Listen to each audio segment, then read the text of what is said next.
분양시장 열기가 지속되면서 아파트 분양도 이어지고 있지만 이로 인해 머지않은 시기에 다시 미분양 사태에 직면할 수 있다는 경고도 잇따르고 있는데요. 자세한 내용을 살펴보도록 하겠습니다. 정기영 해설위원 함께했습니다. 안녕하세요. 네, 안녕하십니까? 자, 글로벌 금융위기 주택시장이 침체에 빠지면서 한동안 주택 공급이 좀 주춤했었잖아요. 네네. 제 기억에는 지난 2014년 하반기부터 이 분양시장이 조금씩 회복됐던 걸로 알고 있는데 신규 주택 인허가 물량 지금 얼마나 됩니까? 지난 21일에 그 국토연구원에서 그 보고서를 내놨습니다. 네. 그 보고서에 의하면 금년도 인허가 물량은 한 59만 가구에서 한 63만 가구가 될 것이다라고 내다보고 있고요. 이 물량은 작년도에 비하면 한 78% 수준입니다. 그렇지만 2000년부터 작년까지 그 인허가 물량 그 추세를 분석해 보면 약 59만 가구 정도로 예측이 되는데 그보다는 약간 그 높은 수준이 되겠습니다. 2008년도에 인허가 물량이 37만 가구로 급감했다가 재작년에 52만 가구 그리고 작년도에는 그 77만 가구로 증가를 했습니다. 이 70만 가구가 넘어선 것은 77년도 그 통계 집계한 이후로 1990년 그 한 해만 70만 가구가 넘어섰고요. 그 이후에 지금 처음으로 77만 가구까지 작년도에 돌파를 했던 것입니다. 이러한 것은 이제 그 1990년도는 주택 200만 호, 그래서 5개 그 일기 신도시를 건설하면서 상당히 높은 수치로 나왔는데요. 그렇지 않은 지금 상황에서 70만 가구 넘어 상당한 수치가 되겠습니다. 그런데 재작년에 52만 가구, 그 다음에 작년도에 77만 가구, 그리고 금년도에 약 60만 가구 정도가 인허가가 되면 이것은 그냥 공급 폭탄이다라고 할 정도로 상당히 큰 물량이 나오는 것으로 인식을 하고 있습니다. 네, 근데 이 주택 인허가는 계속해서 늘고 있는 것 같거든요. 정부가 발표하는 주택 공급 통계를 보면 올 들어 인허가된 물량이 지난해보다 더 많은 것으로 알고 있는데 맞습니까? 4월까지만 보면 좀 많은 게 사실입니다. 네. 그러나 연말까지 보면 아까 말씀드렸듯이 59만에서 한 63만 가구 정도로 예상하기 때문에 작년도 77만 가구보다는 좀 다소 적다 이렇게 볼 수가 있겠죠. 그런데 이렇게 상반기에 많이 그 물량을 공급하게 되는 것은 인허가 물량이 늘어나는 것은 뭔가 좀 건설업체들이 앞으로 시장이 좀 불확실하다. 그래서 계획된 사업에 대해서는 빨리 진행을 하려고 하는 분위기가 강하기 때문이다 이렇게 볼 수가 있고요. 수치를 살펴보면 그 4월의 경우 그 주택 인허가 실적이 전년도 동월 대비해서 한 16%가 증가를 했습니다. 그리고 1월에서 4월까지 봐도 한 30.9%가 증가한 것으로 볼 수가 있고요. 그 지역별로 보면 수도권은 오히려 한 5% 정도 감소를 했고 지방이 한 43%가 증가를 했습니다. 그 유형별로는 아파트가 한 40% 증가율을 보여서 상당히 높은 폭으로 증가를 했고요. 아파트 외의 주택은 오히려 한 15.9%가 감소한 것으로 나타나고 있습니다. 네, 이 국토연구원의 예측대로 60만 가구 남짓 인허가가 된다고 해도 지난해와 합치면 130만 가구가 넘는 엄청난 물량이거든요. 그렇다면 정말 미분양 사태가 걱정되기도 하는데요. 예, 그렇게 우려하는 시각이 상당히 많습니다. 왜냐하면 불과 3, 4년 전만 해도 그 악성 미분양 물량, 악성이라고 하는 것은 초기 분양 때부터 발생하는 미분양이 아니고 준공 후 남아도는 그런 이제 미분양 물량이 얼마나 되느냐 따지는 것인데요. 네. 한 3, 4년 전만 해도 이런 악성 미분양 물량이 워낙 많아가지고 그 당시에 보면 빨리 분양이 안 되니까 전세를 일부 그 끼는 조건으로 분양을 하기도 했습니다. 그래서 뭐 프리 리빙제다, 또 애프터 리빙제다, 또는 매매 보장제다 이런 제도까지 등장을 했었습니다. 프리 리빙제나 애프터 리빙제는 뭐냐면은 일단 전세로 살다가 마음에 들면 자기가 그 분양해서 가져간다 이런 개념으로 미분양 물량을 해소하기 위해서 많은 그 제도들이 선을 보였죠. 그 매매 보장제 같은 경우도 좀 살다가 가격이 떨어지면 그것을 보장해 주겠다 이런 형태였죠. 거기다가 그 입주 시점에 분양 가격보다 더 이제 떨어지는 곳이 많다 보니까 하우스푸어라는 용어도 등장을 했었습니다. 네. 하우스푸어는 대출 받아가지고 집을 살게 되는데 그 대출금과 이자의 허덕이다 보니까 실제 집은 가지고 있어도 굉장히 궁핍하게 사는, 그래서 강남에는 진짜 부자 아니면 거지들만 산다, 이런 말까지도 나올 정도였는데 그런 하우스푸어가 한 150만 명 정도로 집계가 된 적도 있었습니다. 그뿐만이 아니죠. 그 대출을 받고 또 전세를 주고 해서 이제 집을 가지고 있는데 나중에 집값이 떨어지다 보니까 그 집값이 전세값과 대출금 합친 것보다도 더 적은 경우가 또 발생하게 됐었습니다. 이런 것은 또 깡통주택이라고 이야기를 했었는데요. 네. 아무튼 이러한 그 인허가 물량이 많이 증가가 되면 그 미분양 위험도 아울러서 그 증가를 하게 되겠습니다. 그래서 미분양 주택을 좀 임대주택으로 뭐 전환하는 이런 정책 프로그램을 개발한다라든지, 그래서 나름대로 그 혹시 발생할지 모르는 그런 위험에 대비해서 정책적으로 완충 장치를 마련할 필요가 있다, 이렇게 보고 있습니다. 네. 이 얼마 전에 한 민간조사 업체에서도 이 입주 물량 과잉으로 미분양 사태가 우려된다, 이런 보고서가 좀 있었죠. 네, 그 부동산 114에서 발표를 했는데요.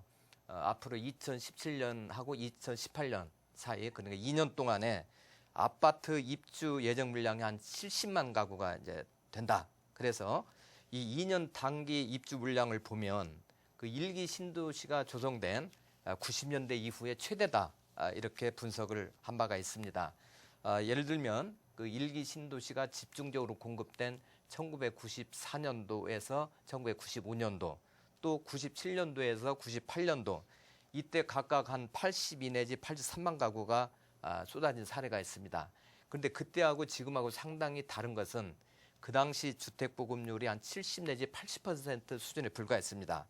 지금 그 20년 전과는 이제 상당히 달라졌죠. 그래서 지금 2014년 기준으로 보면 주택 보급률이 118%입니다. 그리고 그 당시 95년도에는 한 86%였기 때문에 그렇게 많은 물량을 입주를 해도 무리가 없던 때였고, 지금은 좀 시장에 뭔가 그 충격을 줄 수 있다, 이렇게 볼 수 있는 것이죠. 그래서 이제는 그 양적인 문제보다 오히려 질적인 부분, 즉 지역별 양극화라든지 거주 환경이라든지 자가 부여 수준이라든지 이런 그 질적인 부분을 더 제고를 해야 된다, 이렇게 보고 있는데요. 지금 그 2017년에서 2018년 사이에 70만 가구 정도가 입주할 거다 그랬는데, 이랬을 경우 전월세 문제는 좀 해결될 수도 있습니다. 어느 정도 해소가 될 수가 있는데 결국 시장에 너무 과잉 공급이 돼서 이제 또 소화 불량이 일어날 거 아닌가, 뭐 이렇게 보고도 있는 것이죠. 예를 들어서 2002년에서 2008년 그 당시에 그 시장이 급성장하면서 밀어내기 분양이 많이 발생을 했습니다. 그래서 연 평균 입주 물량이 한 33만 가구 정도 쏟아졌었죠. 그런데 당시 이제 초과 공급에 따라서 부작용이 좀 예상이 됐는데 2008년도에 리먼 사태, 그 글로벌 이제 금융 위기가 오게 됩니다. 그러면서 준공후 입주 물량이 2, 3배 정도가 이제 급증을 하게 되는 사례가 있었는데요. 그러다 보니까 분양을 미분양 물량을 해소하기 위해서 할인 분양을 하게 됩니다. 그러면 처음에 분양받았던 사람은 나중에 할인 분양한 사람보다 실제 높게 이제 분양을 받은 꼴이 되다 보니까 입주 뭐 거부 사태가 일어난다라든지, 그리고 뭐 청약 경제일 미달 사태, 이런 여러 가지 그 문제가 좀 발생을 했었죠. 그래서 그 지금 보면은 이 미분양 주택의 그 선행 지표라고 할 수 있는 청약 경쟁률이 점점 좀 떨어지고 있습니다. 그래서 앞으로 2017년에서 2018년 70만 가구가 입주할 때까지는 앞으로 한 1년 정도가 남기는 했습니다만은 사전에 좀 대응하고 철저히 모니터링을 해서 이 대응을 해나가야 되겠다라고 보고 있습니다. 그렇다면 이 정부가 지금부터라도 물량 조절에 나서야 하는 게 아닐까 하는 생각도 드는데 좀 어떻게 생각하세요? 예, 주택 경기 실사 지수를 보면 그 미분양 주택에 대한 그 전망치가 있습니다. 네. 그 지난 그 4월에 한 48에 불과했습니다. 작년도에는. 네. 근데 금년에는 이보다 한 2배가 가까운 한 95.8이 나왔습니다. 네. 그래서 많은 사람들이 그 미분양 주택이 늘어날 것이다. 지금 이렇게 예측을 하고 있고요. 그 입주 물량이 또 줄줄이 대기하고 있는 것도 큰 악재가 되겠습니다. 아까 말씀드렸듯이 2017년, 2018년 사이에 한 70만 가구 정도가 입주가 되고요. 이것은 그 일기 신도시 1990년대 이후에 최대치다. 이렇게 이제 말씀을 드렸는데요. 지금 입주 물량이 단기간에 쏟아질 경우에는 그 대규모 그 악성 미분양이 이제 발생할 소지가 상당히 크다. 그래서 이 건설사들이 그 밀어내기 분양을 그만둬야 되는데 지금 건설사들도 뒤에를 그 예측하기 어려우니까 그동안에 진행해왔던 프로젝트들을 빨리 처분해야 되겠다 해서 오히려 지금 상반기에 서두르고 있는 그런 상황이 되겠습니다. 이 중에서 그 올해 그 준공돼서 집들이 하는 주택 수가 한 52만 가구 정도로 지금 추산을 하고 있는데요.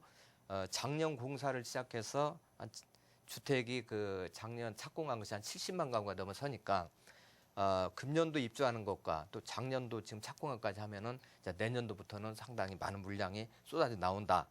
이렇게 볼 수가 있는 것이죠. 참고로 그 2011년에서 2015년 그 5개년 동안 평균 중국 물량은 한 39만 8천 가구인데요. 올해 물량은 그 예년보다 오히려 훨씬 30% 정도가 더 높습니다. 그리고 여기다가 아까 말씀드렸듯이 중국 물량이 올해보다 내년과 내후년에 또 훨씬 많아지고요.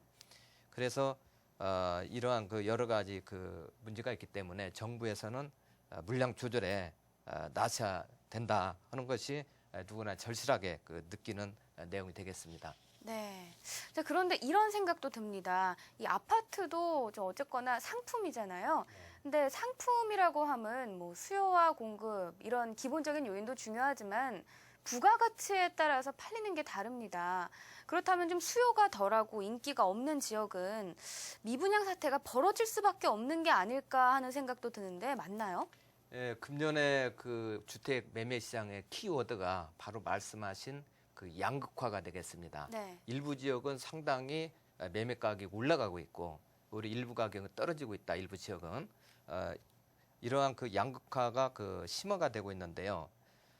올해 그 상반기 전국 아파트 매매 시장 우선 보면 그 2년 동안 쭉 상승해 왔던 그 상승 폭이 어느 정도 이제 좀 꺾이면서 이 상승폭이 좀 둔화되고 있다. 이렇게 볼 수가 있습니다. 그런데 그 광역시를 제외한 기타 지방의 경우에는 그 2000년 이후에 처음으로 이 반기별 매매 가격 변동률이 그 마이너스를 보이게 되었습니다. 네. 근데 이제 하지만 그 지역별로 이제 온도차가 좀 있는데요. 수도권은 서울 강남권 그 재건축이라든지 그다음에 서울과 인접한 그 경기권 지역 이런 것은 그 매매 가격이 좀 오름세를 계속 유지를 하고 있습니다. 지난 1월에 공급된 그 GS건설의 신반포자이 같은 경우는 전용 면적 59제곱미터가 한 11억 5천만 원 정도까지 했는데도 분양이 성공이 됐습니다. 그리고 그 이후 4월 달에 그 삼성이 그 레미안 블레스티지를 또 분양을 했는데 여기도 역시 한 59제곱미터가 10억 5천만 원 정도 됐는데 또 성공리 분양이 됐습니다. 그래서 앞으로 강남 상구 재건축 아파트를 대상으로는 어느 정도 훈풍이 불 것이다. 그 서울은 상승세가 계속 좀 유지가 될 것이다. 이렇게 보고 있고요. 아울러서 서울 인근에 수도권도 서울의 이제 높은 전세값을 감당하기 힘드니까 인근 지역으로 이주하면서 파주, 양주, 뭐 시흥 같은 곳이 또 가격이 좀 올랐습니다. 그런데 그 용인과 안산은 서울 인근이지만 그동안 너무 급등을 했기 때문에 오히려 약간 하락세를 보이고 있고요. 그다음 5대 광역시를 보아도 좀 명암이 엇갈리고 있습니다.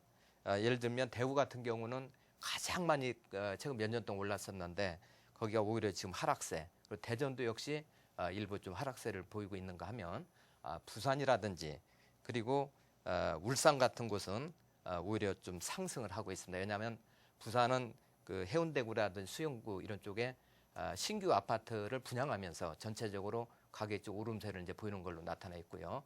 그 다음에 이제 울산 같은 경우는 전세 매물이 부족하다 보니까 매매 수요로 좀 갈아타는 것들이 있어서 좀 상승을 보였습니다. 네, 그렇다면 혹시 이 미분양 걱정과 함께 이 주택시장 양극화가 더 심화될 가능성도 있을까요? 아까 말씀드린 대로 하반기에도 서울, 강남 이런 그 재건축 사업지는 계속 그 서울 가격 오를 것이고요. 그다음에 서울 인근의 그런 그 베드타운, 경기 일부 지역 이런 곳은 서울 전세 난으로 인해서 일부 그 세력들이 외곽으로 몰려가면서 역시 가격을 좀 끌어올리지 않겠는가 이렇게 보고 있습니다. 그러나 지방은 역시 근래에 많이 그 공급이 됐었고 그래서 좀 약세를 면치 못할 것이다 이렇게 보고 있습니다. 특히 지방 아파트 같은 경우는 2년 전부터 이제 많이 가격이 올랐고 공급가격 형상으로 어느 정도 이제 조정기를 거칠 것이 아닌가 이렇게 보고 있는데 어떤 분들은 이건 너무 좀 심각한 문제로 이어질 수도 있다 이렇게 볼 수 있지만 제가 보기에는 그동안 너무 올랐기 때문에 일부 좀 조정기로 봐야 되는 거 아니냐. 특히 서울이나 수도권은 계속 우리 또 하락세를 보이다가 우리 지방보다 늦게 상승세가 이제 시작이 됐습니다. 그래서 그 저력이 아직까지 좀 남아 있는 것이다. 그래서 이 양극화 현상이라는 것도 어떻게 보면은 좀 고르기 그런 작업이다. 그래서 좀 정상화 과정으로 보는 게 오히려 타당할 것이다. 이런 생각을 해보고요. 그래서 앞으로 그 신규 분양 아파트 같은 경우는 계속 그 호황이 이어질 것으로 보고 있습니다. 네, 좋은 답변 잘 들었습니다. 지금까지 정기영 해설위원과 함께 미분양 문제에 관한 이야기 나눠봤습니다. 고맙습니다.